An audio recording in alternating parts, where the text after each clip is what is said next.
Bu yerdagi o'sha sistemasi bunga pul olib kelib turadi.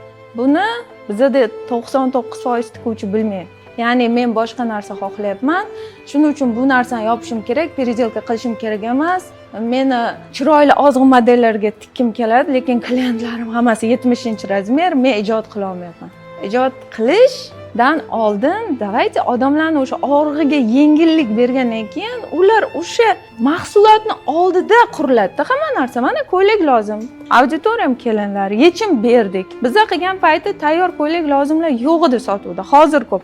Va shuni oldiga keyin biz ham bunaqa choponlarni qo'shishni boshladik. O'sha auditoriya. Ya'ni mana shu auditoriyamdan yig'ilgan hamma narsa. Undan keyin bularga chopon qo'ydikmi, keyin sarpasiga ba'zi ko'ylaklar kerak. Demak, ba'zi ko'ylaklar qilamiz. Mana hammasini birdan boshlamaganmiz.